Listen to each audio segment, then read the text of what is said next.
Hi, everybody. It's Alex Jarett with Technology Executives Club, and I'm here to introduce you to our newest Board of Advisor member, Uday Ayyagari. Hi, Uday. How are you? Doing pretty good. How about you, Alex? Doing awesome. I said our newest, but technically you were a Board of Advisor member when I first launched this program, and you did a Yeah, great that's job right. with us then. And then you went through a few changes, and you emerged as VP of AI Strategy and Innovation at a great company called Ascendum Solutions, right? Yep, that's right. That's right. Congratulations on that journey. I Thank mean, you. I remember I really enjoyed meeting you before. And for those of you who've been in the tech community for a while, Uday was instrumental. We have a masterclass workshop that we did about a year and a half, 2 years ago, which was actually on AI.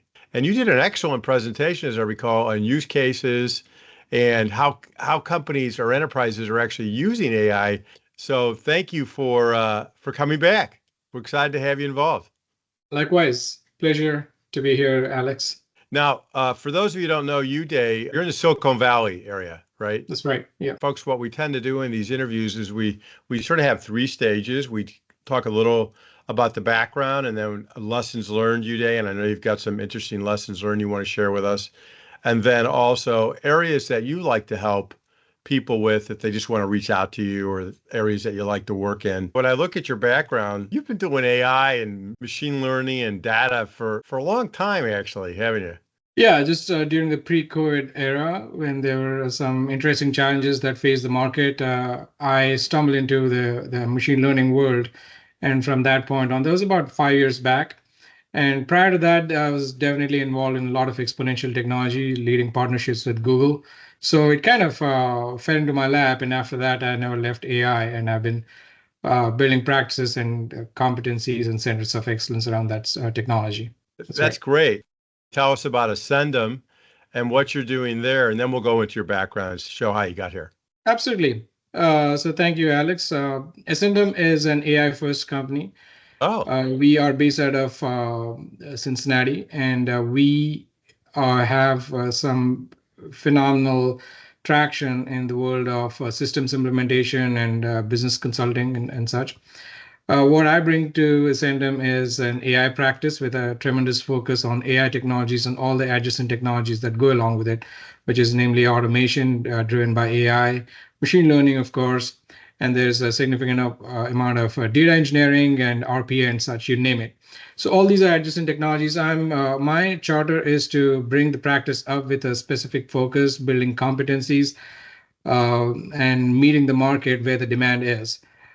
Specifically, if you think about it, some of these exponential technologies are being there's a lot of rapid innovation. Let me just put it that way. yeah. There's a lot of rapid innovation over the last 5 years or even a decade.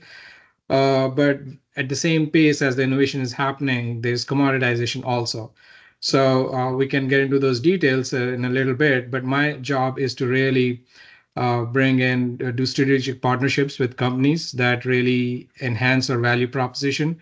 And also, we are building a lot of products and solutions across financial services, healthcare, and several other strategic verticals. So my job's very interesting. I'm building this whole focus area around AI as a practice, and it is kind of priority number one for us as an organization. That's awesome. When I look at your background, man, you actually have been involved in a lot of different leading technology areas for a number of years, just like you say. I mean, I'll just read off some of your educational areas, a bunch of core discipline area schools in technology and mechanical engineering. But then you moved on to Cornell. You were in executive leadership, and you also went to University of California, Berkeley, right? You went to the School of Business, right? Yeah, at the House School of Business, that's right here in Berkeley. You're right. Yep. Yeah, that's right. That's a great school. So if I look at your background, I go back to your original roots. You started off KPMG. I can see you did a lot of great work, and you did a lot of work in Oracle, which was back then. That was leading edge.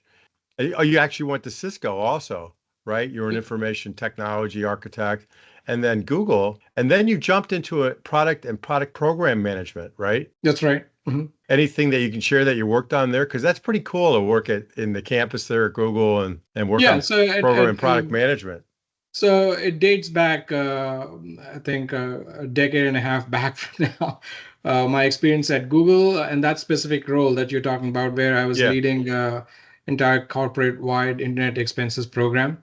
It's basically for employee expenses. So it was an internal expense management program that gotcha. we were implementing across 25,000 employees at that time, which rapidly grew. And then the technologies changed as we were in the middle of the program due to acquisitions and such. But it was a very interesting product that we kind of stood up. There's some good innovations that I was responsible for bringing in, which are kind of overshadowed now with AI and ML.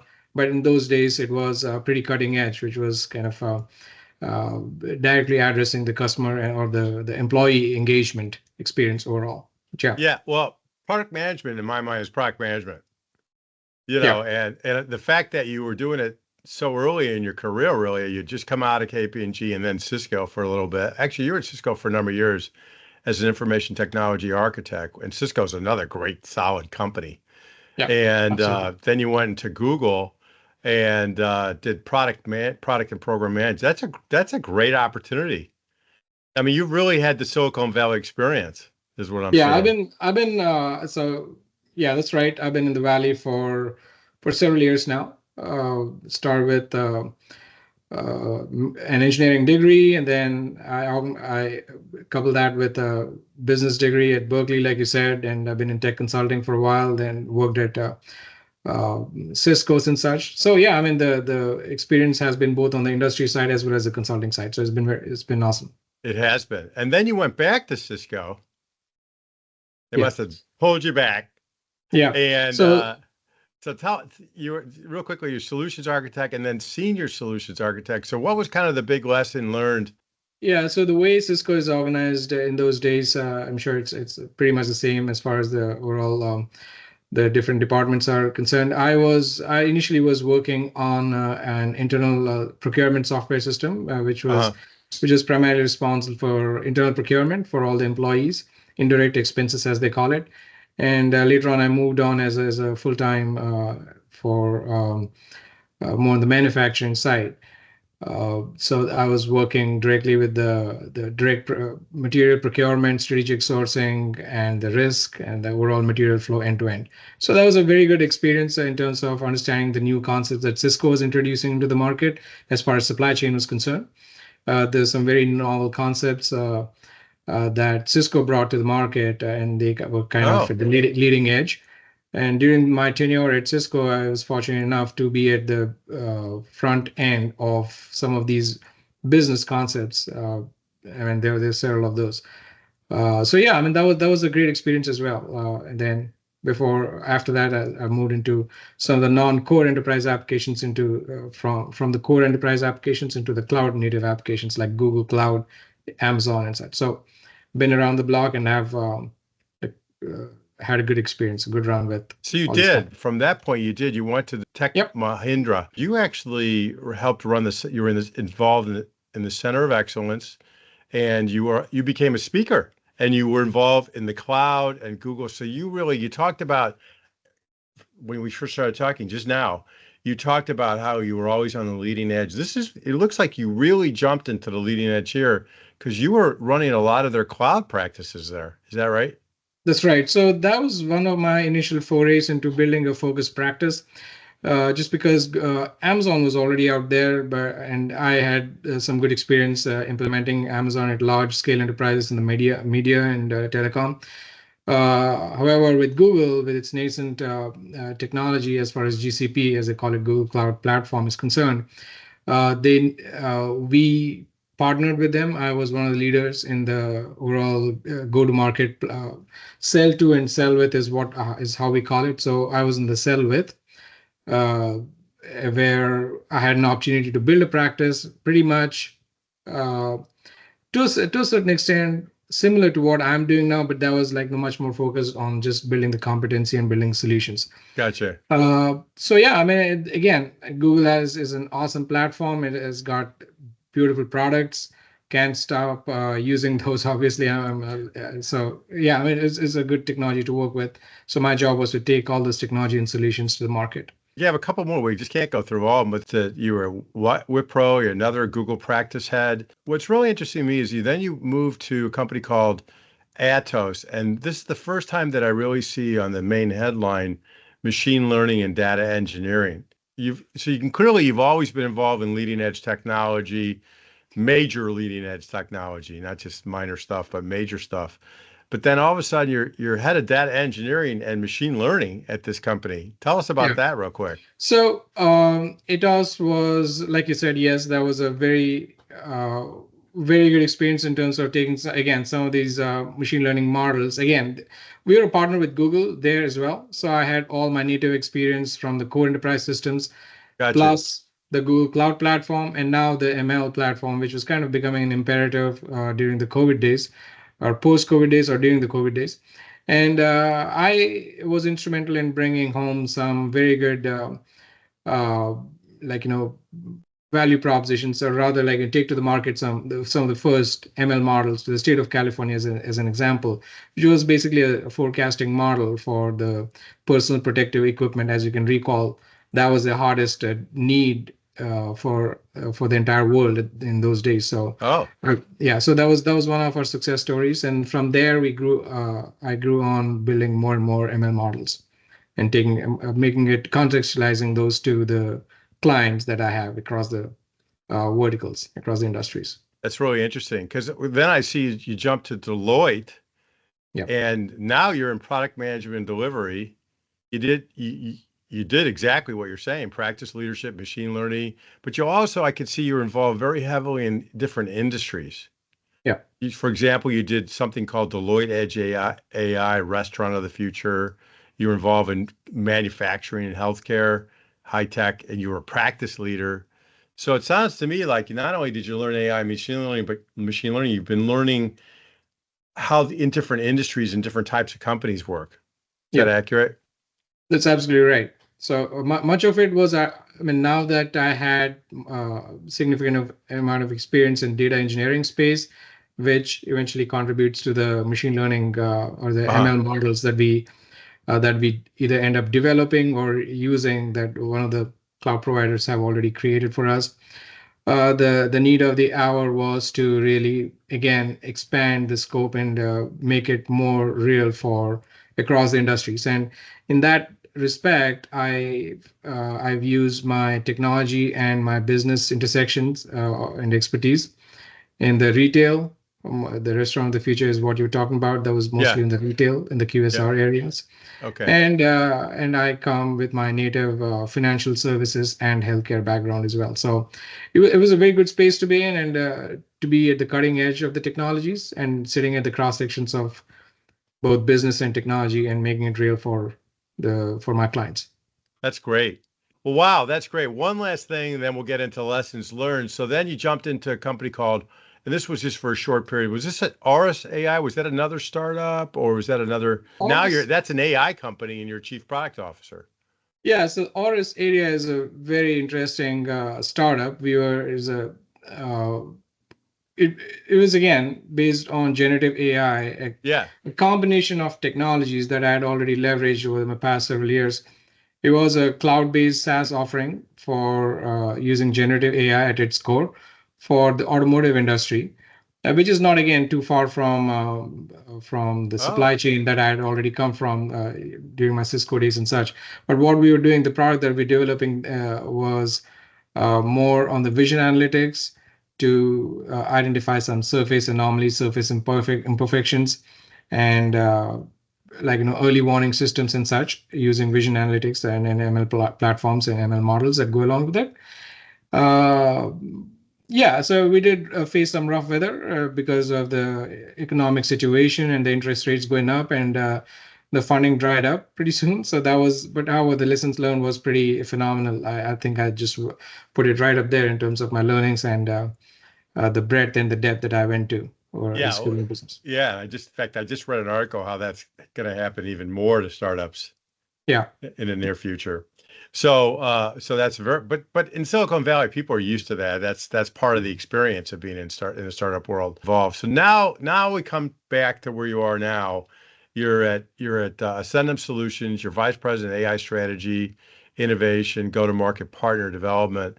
So summarizing some of that journey, what are some of the top 2 or 3 lessons you've learned, and it could be about AI, machine learning, it could be about practice development, it could be about just working with people in this area. What are some of the key things you've really learned to come to this point? Sure. So, Alex, I'll tell you about two main points that you need to keep in mind when you're progressing in your career or your career journey. One is the technologies always keep changing, and more so, like I said earlier, the innovations are happening at a rapid pace these days, right? So it's hard to keep up. However, it's very important for you to contextualize the where you are and how it serves the business, because at the end of the day, it's all about the business, right? There are new areas that are emerging, areas of opportunities which are not existent in the maybe half a decade before, and there are existing areas of opportunities that you can address. But the technology is just an enabler. So that's one aspect to it. The other That's a big one. Yeah, that's absolutely. I mean, you got to have your North Star eventually driven by the business, goal that you're aiming to achieve, whether it's operational efficiency or top line or bottom line growth, what have you. It's all the standard metrics have not changed. But how you get to those and how quickly do you get to those is a function of the surrounding technologies that are mostly getting commoditized from it. So the innovation cycle are getting compressed as you see these days. The other aspect also is the second point that I wanted to bring out is it's very essential to look at the trends on how it's going to impact and how it's going to shape. When I say it, I essentially mean the technology, how the technology is going to change the landscape. There are new job definitions that are evolving constantly, which are, again, to my earlier point, which are non-existent before. And some of the very popular jobs may be unseated, for lack of a better word, right? Mm-hmm. So that is generally the ecosystem that we live in, and it's very interesting and how the new opportunities are coming up and how some of the older opportunities, the traditional opportunities are kind of being replaced by the new technology, so to speak. That's so interesting. That's a lesson learned. I would say that is regardless of where you stand in your career, whether you're a beginner or you're 30 years into the industry, that's a ground principle that stands solid regardless of time. I think you're really right about that. I mean, I like how you said it. You talked about our ecosystem. The percent of the world ecosystem that is driven by technology is getting higher and higher. I think technology is affecting us more and more than it used to. Yes. And as a result of that, it absolutely is changing the way things get done. That's right. The way services are delivered, the way products are manufactured and delivered. So I think there is a tremendous amount of opportunity, but there definitely will be a huge shift, and it may be difficult for a number of people. So if I summarize, we're about to go through this decade of really massive change brought on by new technologies, including AI, but not limited to AI. How do you recommend people at different stages of the career prepare themselves or adapt to this? What do you say? Yeah, so Alex, much of it depends upon what your personal goals are. You could go into the technology. If you choose to be a technologist and you choose that to be your career, or not 100% technologies, even if you are in any way associated with technology for example, as a salesperson, you need to stay abreast with all the latest trends and you got to keep up with all the new innovations that the usual suspects are coming up with. For example, NVIDIA has an innovation almost once every week, and they keep surprising. They don't stop surprising us. There are so many large language models. If I had to really get to the point in terms of the generative AI, which is the talk of the town, which has already been there for 2 years, but look at the amount of work that it's done. So to be able to stay abreast, you need to have a complete pulse of what all these innovations are about, and more importantly, understand how that relates to the market. So in that regard, if there's a large language model that is special purpose built for the financial services, what are its essential functions? Something for the healthcare, which requires so much of work to be done. I mean, it's there's tremendous amount of wastage in terms of repetitive actions. There's a lot of opportunity for automation, AI-driven automation and such.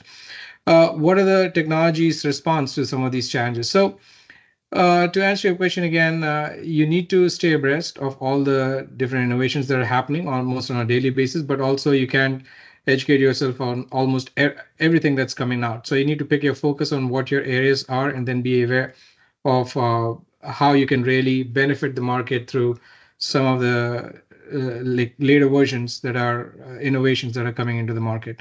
So in that regard, like I said earlier, these innovations are very quickly getting commoditized also, because what was cutting edge yesterday, and every company is trying to grab it. If you snooze, you lose. That's one aspect to it, but also this is also getting very easy to adopt, because much of the hard work and the complexity is already being mapped away by some of the larger companies which are building all these complex, very expensive models for you. All you have to do is know which right API for you that you need to pick up. So you need to be aware if you want to be technology focused, and much of everything that I see and I deal with every day is at the cutting edge and innovation driven. So yeah, I mean, I think that answers the question about be aware, read all the articles, whatever that interests you, and whatever your focus is in. That's interesting. That's a good answer. So let's go back to your first part, and let's assume that I'm the CEO. I assume you talk to a lot of CEOs, CXOs in your role. Yeah.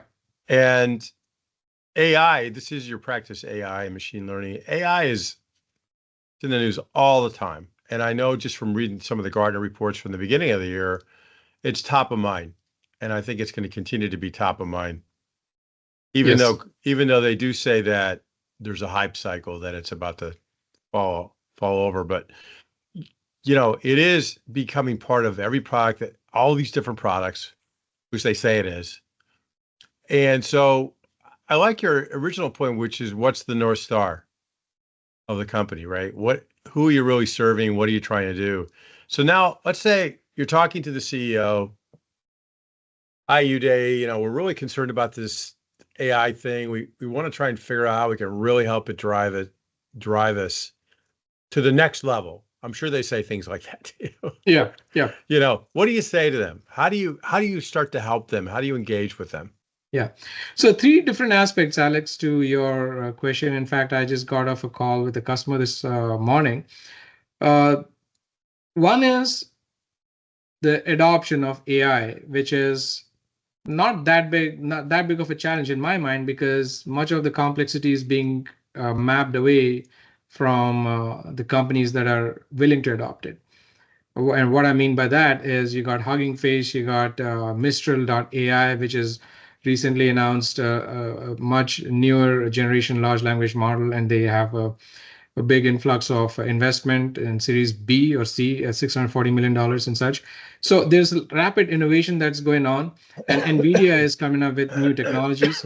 Now, they are doing much of the heavy lifting for you, and all you have to do is basically adopt those and have a strategy. So what it comes down to is my second point. The second point essentially is, before you start taking on and start throwing a bunch of your corporate and your sensitive data onto these large language models, you need to have a governance framework. It's not just from a data privacy aspect, which is obviously very, very important. There are so many incidents these days of companies losing your personal data, which is absolutely catastrophic. But you also need to be aware of the outputs that some of these models are generating. So that's where the responsible AI comes into the picture. There is something called machine learning bias, which I think I spoke some time back in a different forum. Some of these large language models give out outputs which are not in favor of some of these predicted attributes, and like the usual ones that we know of. So you got to be wary of the outputs that these large language models are basically giving back to you. So for a company that needs to embark on this journey, they need to have a solid governance framework model which encapsulates responsible AI and data privacy and everything that goes under below it. And Yeah. once the framework is built, they can start quickly rolling out different models for their special purpose roles within the organization to serve the sales, to serve the operations, to serve their finance, and so on and so forth. So that part of the adoption is relatively straightforward and easy, I would say. Mm-hmm. That's interesting. My sense is a lot can still be done with just machine learning if people would just focus on it. Yeah, let me just go back to your earlier point about different kinds of AI. So there are artificial intelligence. AI is a generic term that we use for everything. Yeah. So if you were to think of a Venn diagram, it's like that big circle that kind of encapsulates all the different categories underneath it. You have machine learning, you got deep learning, which is again a subset of the machine learning where you have special purpose ML models. Then you got generative AI, which is again a very specialized form of deep learning again. So there are different categories, and when you talk about each of these, there are several different categories depending upon which angle you look at it. There are machine learning models which are supervised, unsupervised, so on and so forth. And there is RNN, recursive neural networks, convolutional neural networks, which deal more with vision analytics and images and such. So there's a whole host of ML models, which you need to be aware of as a practitioner. Again, depends upon the role that you're fulfilling in the industry. If you're more technical, this should be common vocabulary for you. Whereas if you're more on the sales side, you need to be worried about what is the end goal look like and how can I get there using and what's the roadmap to it. So you don't have to be so tremendously technical if you are more of a product owner and such. So gotcha. So if I'm a CEO, CXO, CIO watching this right now, and I'm trying to figure out, what our plan really should be, how would you help them, or how could you help them? Yeah. So first of all, I think for any company, you need to know what are the imperatives and what are the business drivers that need to be satisfied, right? I mean, so you basically step back and take a look at the industry as a whole, right? If it's a financial services company, you got to look at where the industry is headed towards and what are the successes, what are the failures. So that would be a very good starting point to see where your CIO or your audience is specifically sitting at. Where in the overall maturity cycle do they figure in? Where are they sitting, and what kind of programs that they must launch? And then you can very quickly do a portfolio analysis and goes into the systems evaluation on what kind of systems are supporting, how do they consume data, how do they generate data, and so on and so forth. But at the end of the day, if you want to embark on a AI journey, you as a CIO or a C-level exec, you want to look at where the market is headed and what your peers are doing. How do you attain that market competitive edge so that you don't get left behind? That's a good point. In some cases, some certain capabilities, whether you like it or not, must be enabled. So those become priority one, just to kind of be on the level, get yourself on the level playing field. And then there are some which you can be a little more go the risk approach and go for some more cutting edge solutions, and there are a host of those. So what we do at Ascendum again is we help you rationalize this portfolio and kind of give you an idea and opinion about where you are in the overall maturity curve, right? And then as far as AI itself is concerned, it is not a hype. I mean, it is past the hype cycle, is what I firmly believe, because there are so many success stories around, and companies are actually taking benefit and advantage of it. So my conversation with a C-level would always circle around where are you at, what are your hot initiatives. That will give me a sense of where they stand where their engineering and their IT systems stand in terms of the overall maturity and how ready they are to go to the next level. Again, I don't mean to sound like all these programs must be deployed and delivered in sequence. Some of these can be parallelized. So it's very situational, it's very context based. But again, so there's a step-by-step process on how you can quickly embrace some of these technologies and reap the benefit of what capabilities it might enable for you. All right. Well, that's great. So if you are that senior executive and you're sort of saying, I know I need to move forward, but maybe I want to talk to somebody to get a little advice. I'm sure Uday, you wouldn't mind if they picked up the phone or actually connected with you on LinkedIn through this video and said hello. I'm sure you'd be able to be there to help them. In the meantime, one of the other areas, the areas that you said that you like to help people in terms of our community is, I'll just read them, and you can see all this on the profile, everybody, is future proofing client business and operations through cutting edge technologies. That's a pretty cool way of saying it. Cognitive computing, digital transformation, automation, ML platform offerings, and governance, which a lot of these we've talked about a little, but is there any insights that you want to add on any of these bullets or these areas that you'd like to help people with?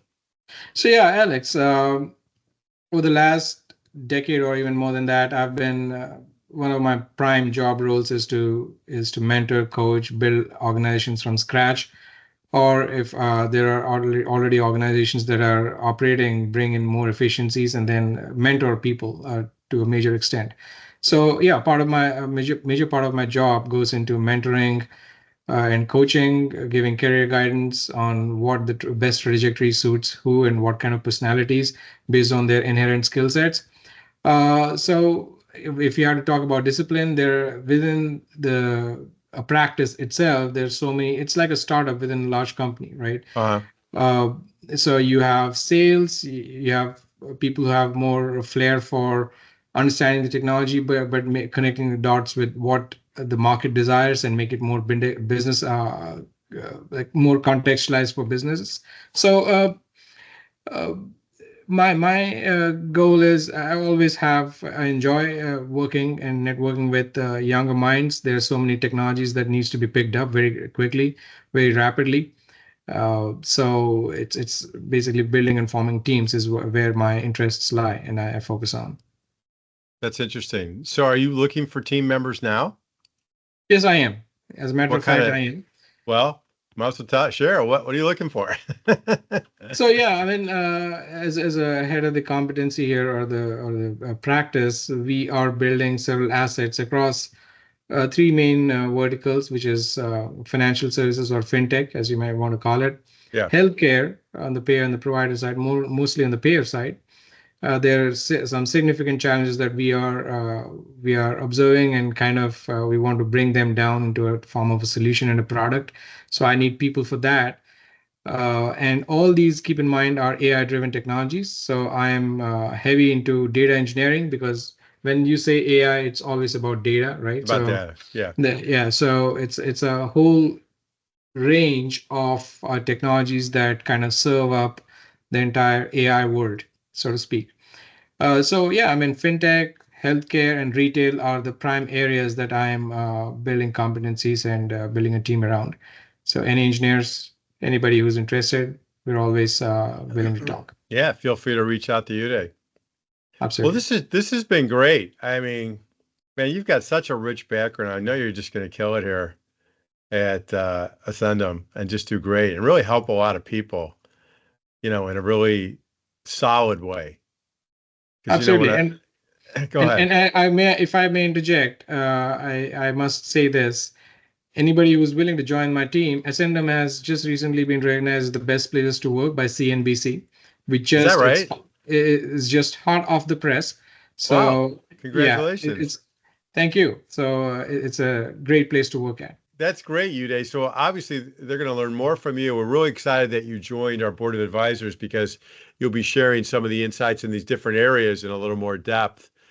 So first of all, thank you so much for your time today. Thanks for being on the board of advisors for our community. That's what this program is all about. And really appreciate you. And it was great to talk to you. Yeah, likewise. It's always a pleasure, Alex. Yeah. Thanks, Uday. Thank All you. right.